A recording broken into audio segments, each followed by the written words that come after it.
Hi hello ನಮಸ್ಕಾರ ಎಲ್ಲರೂ ಹೇಗಿದ್ದೀರಾ? ಎಲ್ಲರೂ ತುಂಬ ಚೆನ್ನಾಗಿದ್ದೀರಾ ಅಂತ ಅನ್ಕೊಂಡಿದ್ದೀನಿ. ಇವತ್ತು ನಾವು ತುಂಬ ಕಡಿಮೆ ಸಮಯದಲ್ಲಿ ಟೇಸ್ಟಿ ಲಾಡೂನ ಯಾವ ಥರ ಮಾಡೋದು, ಓಟ್ಸ್ ಲಾಡೂನ ಅಂತ ತೋರಿಸ್ಕೊಡ್ತೀನಿ. ಬನ್ನಿ ಇವಾಗ ಸ್ಟವ್ ಹಚ್ಚಿ ಒಂದು ಬಾಣಲೆನ ಇಟ್ಟು ಅದಕ್ಕೆ 1 ಕಪ್ ಆಗುವಷ್ಟು ಚಿರೋಟಿ ರವೆನ ತೊಗೊಂಡಿದ್ದೀನಿ ನಾನು. ಅದನ್ನು ಕಡಿಮೆ ಉರಿಯಲ್ಲಿ ನೀಟಾಗಿ ಫ್ರೈ ಮಾಡ್ಕೋಬೇಕು. ಕೆಂಪಗಾಗೋ ಥರ ಫ್ರೈ ಮಾಡಿಕೊಂಡ್ರೆ ಸಾಕಾಗುತ್ತೆ. ತುಂಬ ಕೆಂಪಗೆ ಮಾಡ್ಕೊಳಕ್ಕೆ ಹೋಗ್ಬಿಡಿ, ಒಂದು ಮೀಡಿಯಮ್ ಆಗಿದ್ದರೆ ಸಾಕು. ಇವಾಗ ರವೆ ಹುರ್ಕೊಂಡಿದ್ದಾಗಿದೆ. ಇವಾಗ ಅದೇ ಬಾಣಲೆಗೆ 1 ಕಪ್ ಆಗೋಷ್ಟು ಓಟ್ಸನ್ನು ಹಾಕ್ಕೊಂಡು ನಾನು ಫ್ರೈ ಮಾಡ್ಕೊತಾ ಇದ್ದೀನಿ. ಓಟ್ಸು 1 ನಿಮಿಷ ಫ್ರೈ ಆದರೆ ಸಾಕಾಗುತ್ತೆ. ತುಂಬ ಚೆನ್ನಾಗಿ ಬರುತ್ತೆ ಲಾಡು ಅಂತೂ. ಇದಕ್ಕೆ ಕಡಲೆ ಬೀಜ ಹಾಕಿದ್ದೀನಿ, ಮತ್ತು ಅವಲಕ್ಕಿ ಹಾಕಿದ್ದೀನಿ. ಇದಕ್ಕೆ ಬೇರೆ ಥರ ಡ್ರೈ ಫ್ರೂಟ್ಸ್ ನೀವು ಹಾಕ್ಕೊಂಡು ಮಾಡ್ಕೋಬೋದು. ಡ್ರೈ ಫ್ರೂಟ್ಸ್ ಹಾಕ್ತೇನೆ ಲಾಡು ಮಾಡಿದ್ರೆ ಇನ್ನೂ ಚೆನ್ನಾಗಿ ಬರುತ್ತೆ, ತುಂಬ ಟೇಸ್ಟಿಯಾಗಿ ಬರುತ್ತೆ. ಟ್ರೈ ಮಾಡಿ ನೋಡಿ ಒಂದ್ಸರಿ. ಇವಾಗ ನಾನು ಅದೇ ಬಾಣಲೆಗೆ 1 ಕಪ್ ಆಗೋಷ್ಟು ಕಡಲೆ ಬೀಜನ ತೊಗೊಂಡಿದ್ದೀನಿ. ಕಡಲೆ ಬೀಜ ಸಿಪ್ಪೆ ಬಿಚ್ಚಬೇಕು, ಆದರೆ ಕಪ್ಪಗಾಗಬಾರ್ದು. ಸೀದೋದ್ರೆ ಟೇಸ್ಟು ಹಾಳಾಗ್ಬಿಡುತ್ತೆ ಲಾಡುದು. ಇವಾಗ ಕಡಲೆ ಬೀಜ ಫ್ರೈ ಮಾಡ್ಕೊಂಡಿದ್ದಾಗಿದೆ. ಅದನ್ನು ಪಕ್ಕಕ್ಕೆ ಎತ್ತಿಟ್ಕೊಂಡು 1 ಕಪ್ ಅವಲಕ್ಕಿನ ನಾನು ಫ್ರೈ ಮಾಡ್ಕೊತಾ ಇದ್ದೀನಿ. ಅವಲಕ್ಕಿನ ಜಾಸ್ತಿ ಹೊತ್ತು ಫ್ರೈ ಮಾಡೋದೇನು ಬೇಡ. ಅವಲಕ್ಕಿ ಫ್ರೈ ಮಾಡಬೇಕಾದ್ರೆ ನೀವು 1 ಸ್ಪೂನಷ್ಟು ತುಪ್ಪ ಆಗಲಿ ಎಣ್ಣೆ ಆಗಲಿ ಹಾಕ್ಕೊಂಡ್ರೆ ಲಾಡು ತುಂಬ ಚೆನ್ನಾಗಿ ಬರುತ್ತೆ.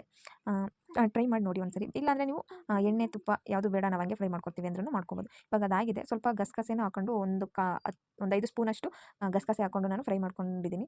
ಈಗ ಫ್ರೈ ಮಾಡ್ಕೊಂಡಿದ್ದಾಗಿದೆ. ಇವಾಗ ಅದನ್ನು ನಾನು ಏನು ಅವಲಕ್ಕಿ ಮತ್ತು ಓಟ್ಸು ಫ್ರೈ ಮಾಡ್ಕೊಂಡಿದ್ದೆ ಅದನ್ನು ನಾನು ಪೌಡ್ರ್ ಥರ ಮಾಡ್ಕೊತಾ ಇದ್ದೀನಿ. ಫೈನ್ ಪೌಡ್ರ್ ಬೇಡ, ಸ್ವಲ್ಪ ತರ್ತರಿ ಥರ ಇದ್ದರೆ ಸಾಕಾಗುತ್ತೆ. ಇವಾಗ ಅದಕ್ಕೆ ನಾನು ಒಂದು ಬಾಣಲೆಗೆ ಏನು ಮಿಕ್ಸಿ ಮಾಡ್ಕೊಂಡಿದ್ದೆ ಆ ಪೌಡ್ರನ್ನೆಲ್ಲ ಹಾಕ್ಕೊಂಡು 2 ಕಪ್ ಆಗೋಷ್ಟು ಬೆಲ್ಲನ ತೊಗೊಂಡಿದ್ದೀನಿ. ಕಡಲೆ ಬೀಜನ ಸ್ವಲ್ಪ ತರ್ತರಿಯಾಗಿ ಮಾಡಿಕೊಂಡು ಕ್ರಷ್ ಮಾಡಿ ಹಾಕ್ಕೊಂಡಿದ್ದೀನಿ. ಇಲ್ಲಾಂದರೆ ನೀವು ಹಂಗೆ ಬೇಕಿದ್ರೂ ಸಿಪ್ಪೆ ಎಲ್ಲ ತೆಗೆದುಬಿಟ್ಟು ಹಾಕ್ಕೋಬೋದು, ಉದುದ್ರಾಗಿ ಮಾಡಿಬಿಟ್ಟು. ಇವಾಗ ಎಲ್ಲನೂ ನೀಟಾಗಿ ಮಿಕ್ಸ್ ಮಾಡಿಕೊಂಡು ಸ್ವಲ್ಪನೇ ನೀರು ಹಾಕ್ಕೊಂಡು ಉಂಡೆ ಅದಕ್ಕೆ ಕಲಿಸ್ಕೊತಾ ಇದ್ದೀನಿ. ನೋಡಿ ಈ ರೀತಿ ಬಂದರೆ ಸಾಕಾಗುತ್ತೆ. ಉಂಡೆ ಅಂತೂ ತುಂಬ ಅಂದರೆ ತುಂಬ ಟೇಸ್ಟಿಯಾಗಿ ಬರುತ್ತೆ. ನೋಡಿ ಇವಾಗ ಒಂದೊಂದೇ ಉಂಡೆ ತೊಗೊಂಡು ಕಟ್ತಾ ಇದ್ದೀನಿ. ಯಾವ ಡ್ರೈ ಫ್ರೂಟ್ಸ್ ಲಾಡು ಏನು ಕಮ್ಮಿ ಇಲ್ಲ, ಅಷ್ಟು ಟೇಸ್ಟಿಯಾಗಿ ಬರುತ್ತೆ ಲಾಡು ಮಾತ್ರ. ಒಂದು ಸಾರಿ ಆದರೂ ಟ್ರೈ ಮಾಡಿ, ಆಮೇಲೆ ನನಗೆ ಕಮೆಂಟ್ ಮಾಡಿ.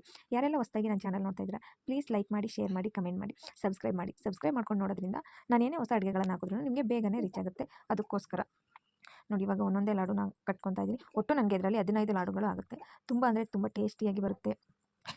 ಓಟ್ಸಲ್ಲೂ ಈ ರೀತಿ ಲಾಡು ಮಾಡ್ಬೋದು ಅಂತ ನನಗೆ ಇವಾಗಲೇ ಗೊತ್ತಾಗಿದ್ದು. ತುಂಬ ಅಂದರೆ ತುಂಬ ಟೇಸ್ಟಿಯಾಗಿ ಬಂತು ಲಾಡು ಅಂತೂ. ನೋಡಿ ಎಷ್ಟು ಪರ್ಫೆಕ್ಟಾಗಿ ಬಂದಿದೆ. ಕಡಲೆ ಹಿಟ್ಟು ಗೋಧಿ ಹಿಟ್ಟನ್ನೇ ಬಳಸ್ಕೊಂಡು ಮಾಡಬೇಕಾ, ಯಾಕೆ ಓಟ್ಸಲ್ಲಿ ಮಾಡಬಾರ್ದಾ ಅಂತ ಅನ್ನಿಸ್ತು. ಅದಕ್ಕೆ ಟ್ರೈ ಮಾಡೋಣ ಅಂತ ಮಾಡಿದೆ. ತುಂಬ ಅಂದರೆ ತುಂಬ ಟೇಸ್ಟಿಯಾಗಿ ಬಂತು ಲಾಡು ಅಂತೂ. ನಿಜವಾಗ್ಲೂ ಓಟ್ಸಿಂದ ಮಾಡಿರೋ ಲಾಡುನ ಇದು ಅನ್ನೋ ಥರನೇ ಅನ್ನಿಸ್ತು ನನಗಂತೂ.